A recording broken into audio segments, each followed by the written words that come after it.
Robinson Crusoe by Daniel Defoe. Chapter 7. Agricultural Experience. I had now been in this unhappy island above 10 months. All possibility of deliverance from this condition seemed to be entirely taken from me, and I firmly believed that no human shape had ever set foot upon that place. Having now secured my habitation, as I thought, fully to my mind, I had a great desire to make a more perfect discovery of the island, and to see what other productions I might find which I yet knew nothing of. It was on the 15th of July that I began to take a more particular survey of the island itself. I went up the creek first, where, as I hinted, I brought my rafts on shore. I found after I came about 2 miles up that the tide did not flow any higher, and that it was no more than a little brook of running water, very fresh and good. But this being the dry season, there was hardly any water in some parts of it, at least not enough to run in any stream, so as it could be perceived. On the banks of this brook I found many pleasant savannas or meadows, plain, smooth, and covered with grass, and on the rising parts of them, next to the higher grounds, where the water, as might be supposed, never overflowed, I found a great deal of tobacco, green, and growing to a great and very strong stalk. There were divers other plants, which I had no notion of or understanding about, that might perhaps have virtues of their own, which I could not find out. I searched for the cassava root, which the Indians in all that climate make their bread of, but I could find none. I saw large plants of aloes, but did not understand them. I saw several sugar canes, but wild, and for want of cultivation imperfect. I contented myself with these discoveries for this time, and came back, musing with myself what course I might take to know the virtue and goodness of any of the fruits or plants which I should discover, but could bring it to no conclusion, for, in short, I had made so little observation while I was in the Brazils, that I knew little of the plants in the field, at least very little that might serve to any purpose now in my distress. The next day, the 16th, I went up the same way again, and after going somewhat further than I had gone the day before, I found the brook and the savannas cease, and the country become more woody than before. In this part I found different fruits, and particularly I found melons upon the ground in great abundance, and grapes upon the trees. The vines had spread indeed over the trees, and the clusters of grapes were just now in their prime, very ripe and rich. This was a surprising discovery, and I was exceeding glad of them,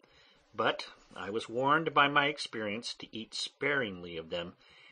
remembering that when I was ashore in Barbary, the eating of grapes killed several of our Englishmen,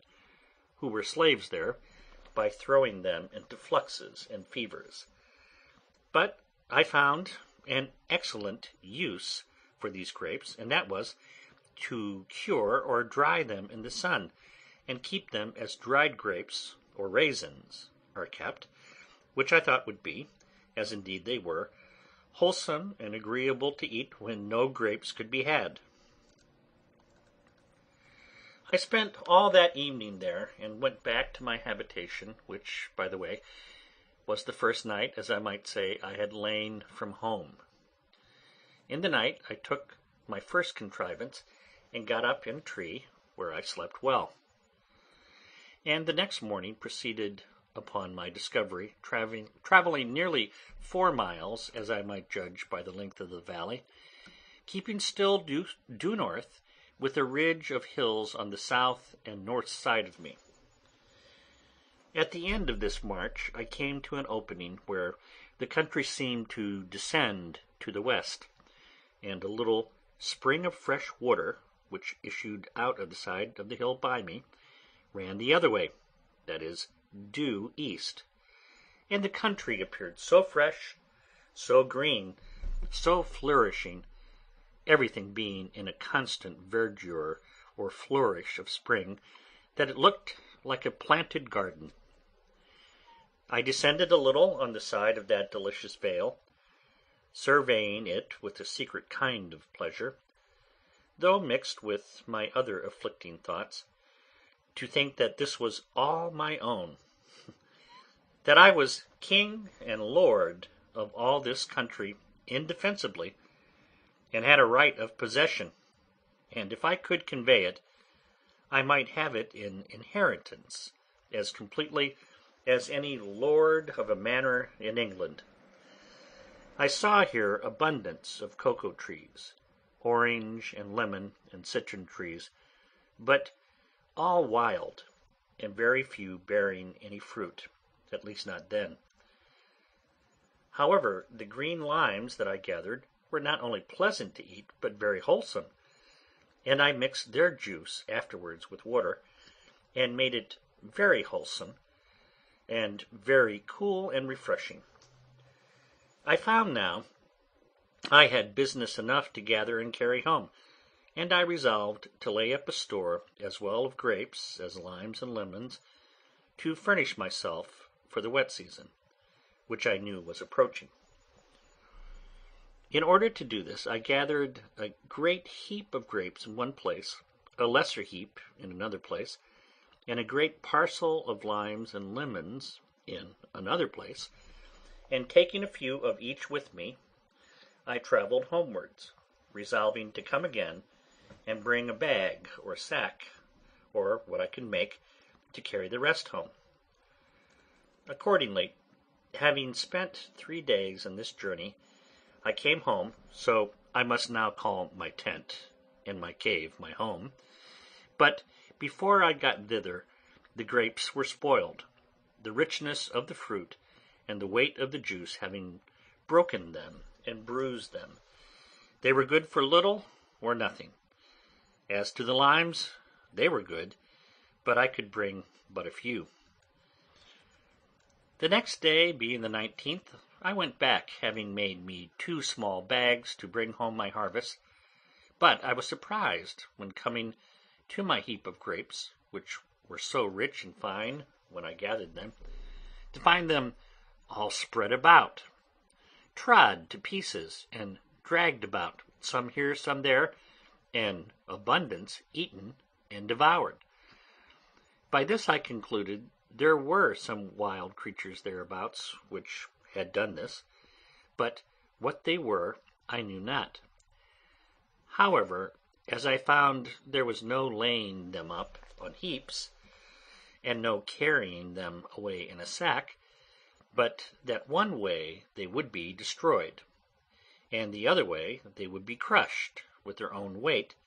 I took another course, for I gathered a large quantity of the grapes, and hung them trees, that they might cure and dry in the sun. And as for the limes and lemons, I carried as many back as I could well stand under.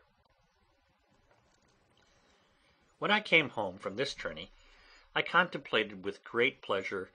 the fruitfulness of that valley, and the pleasantness of the situation, the security from storms on that side of the water and the wood, and concluded that I had pitched upon a place to fix my abode, which was by far the worst part of the country.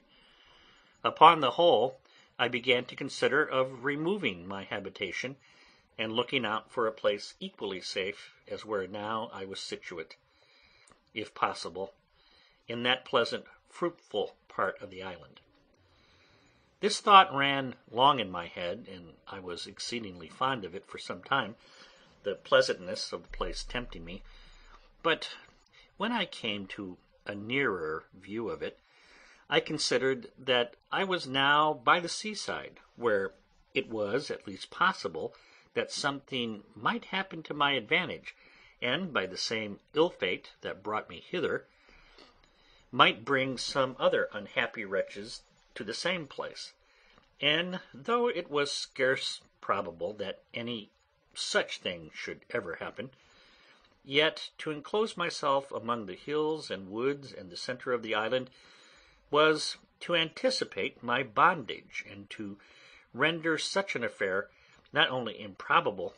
but impossible,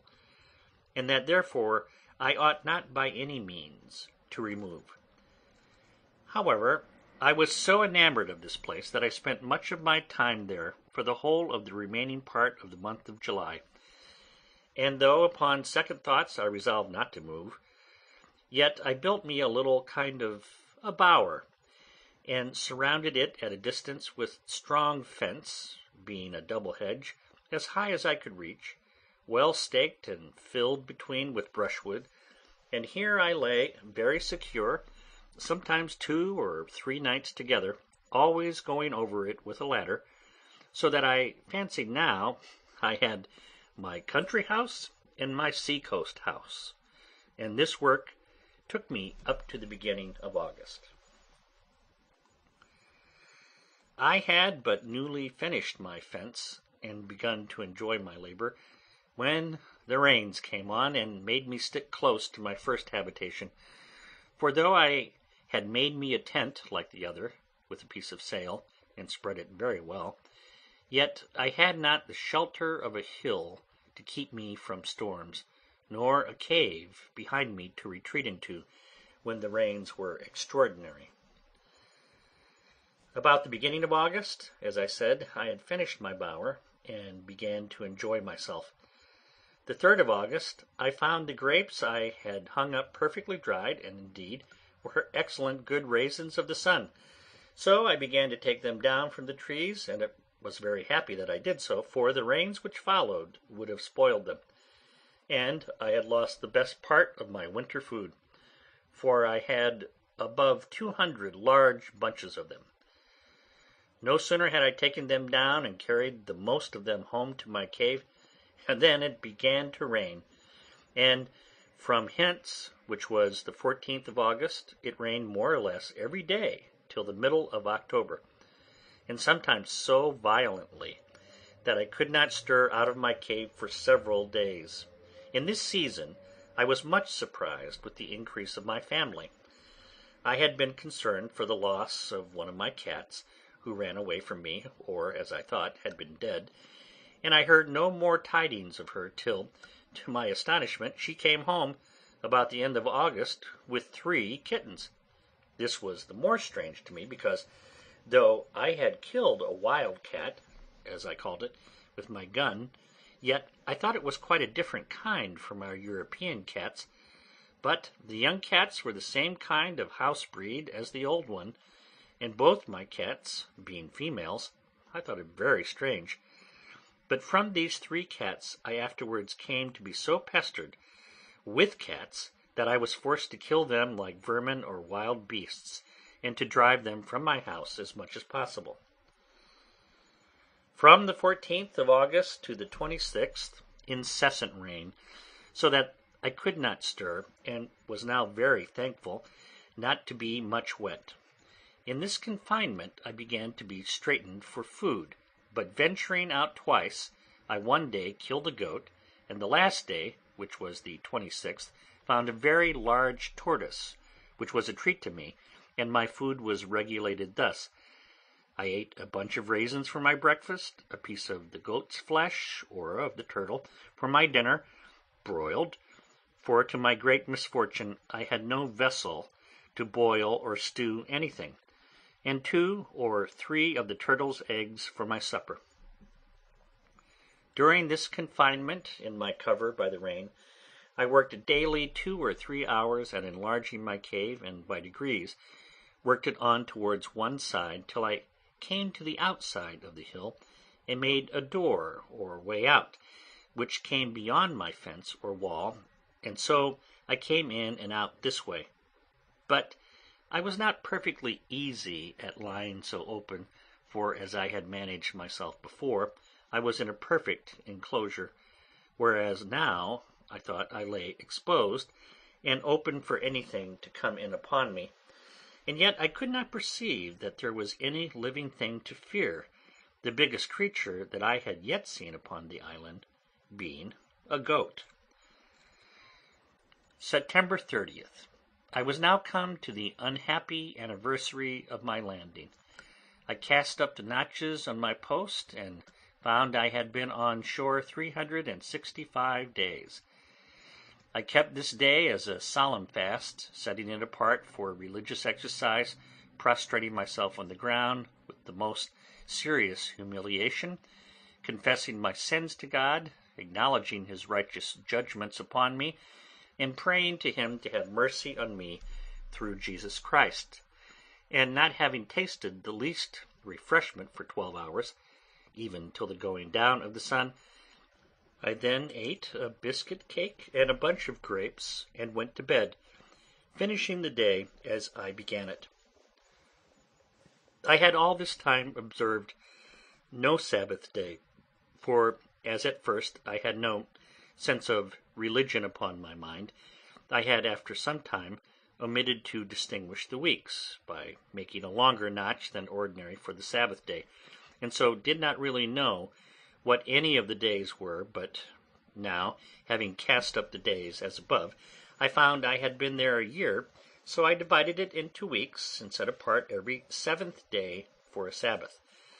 though I found at the end of my account I had lost a day or two in my reckoning. A little after this, my ink began to fail me, and so I contented myself to use it more sparingly,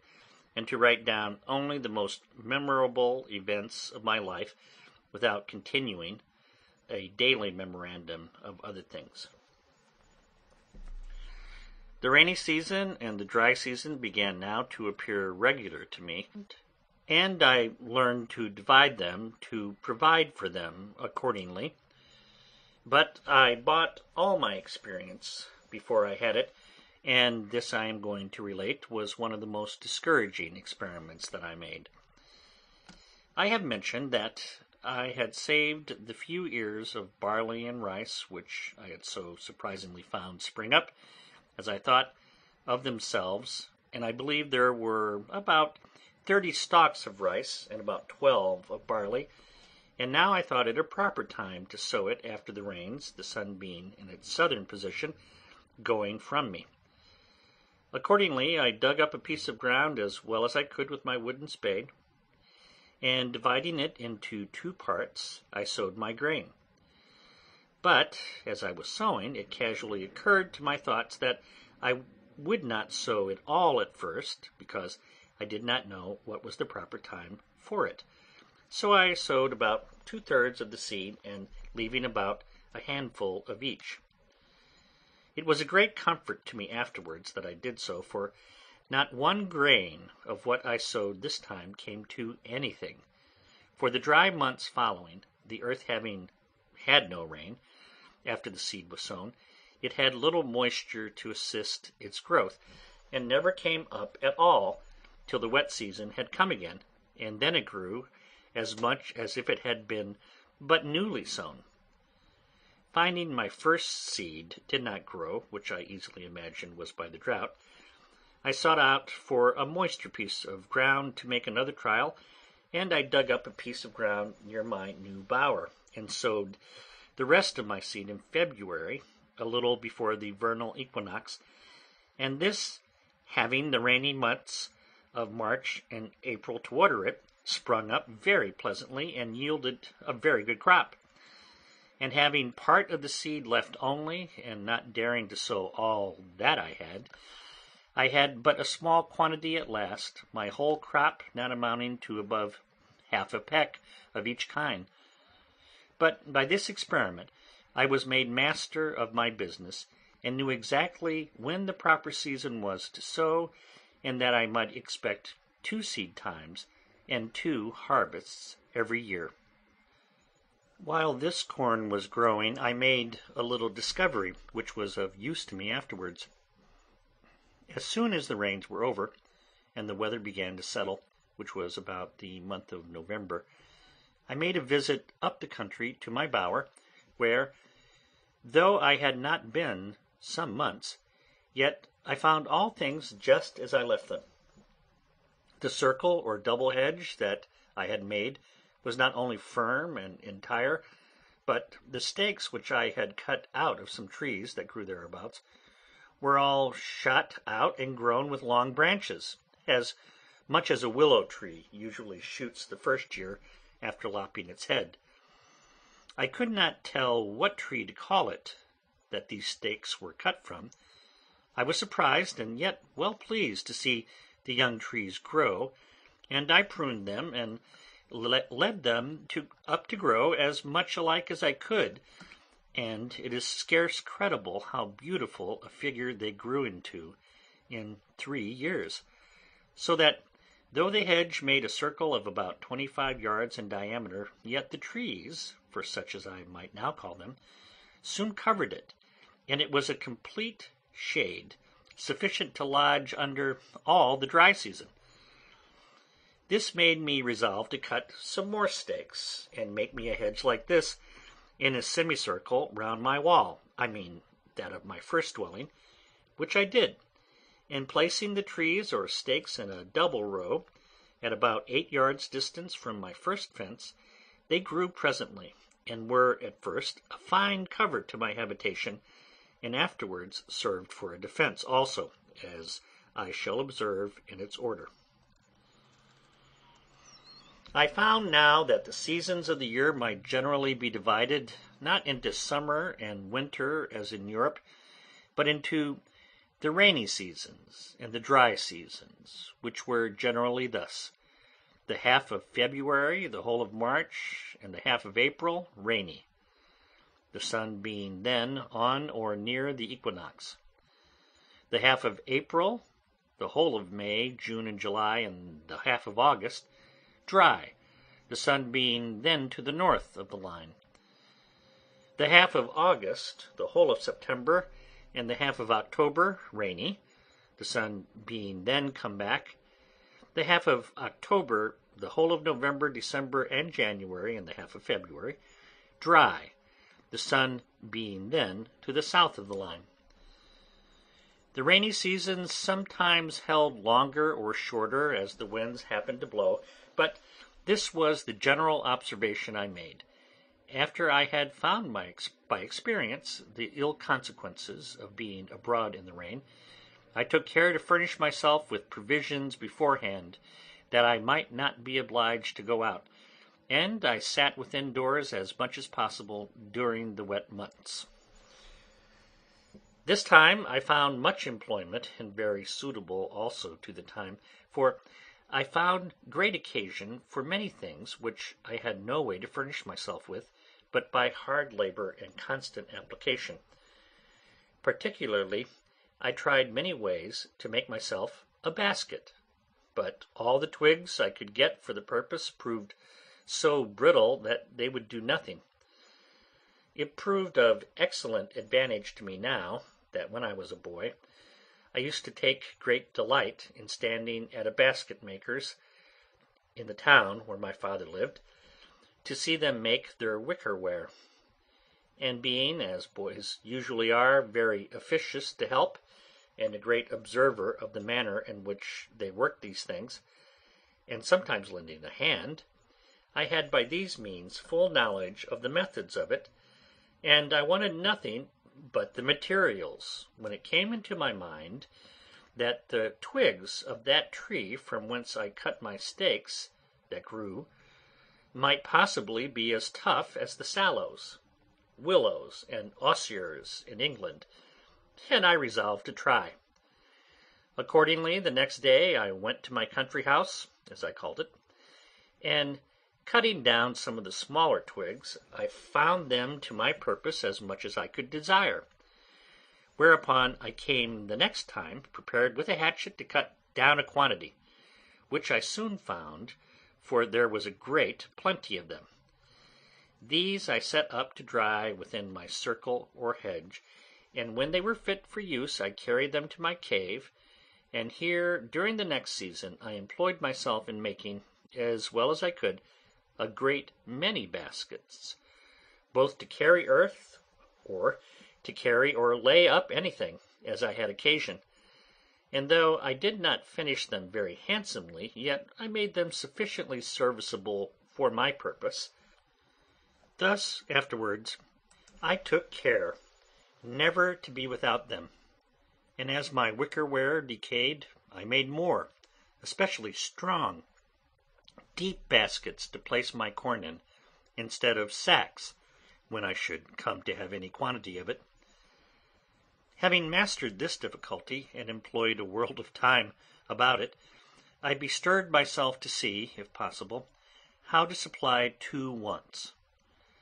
I had no vessels to hold anything that was liquid, except two runlets, which were almost full of rum, and some glass bottles, some of the common size, and others which were case bottles, square, for the holding of water, spirits, etc. I had not so much as a pot to boil anything, except a great kettle, which I saved out of the ship, and which was too big for such as I desired it, that is, to make broth and stew a bit of meat by itself. The second thing I fain would have had was a tobacco pipe, but it was impossible to make me one. However, I found a contrivance for that too at last. I employed myself in planting my second rows of stakes or piles, and in this wicker working all the summer or dry season, when another business took me up more time than it could be imagined I could spare. Chapter 7.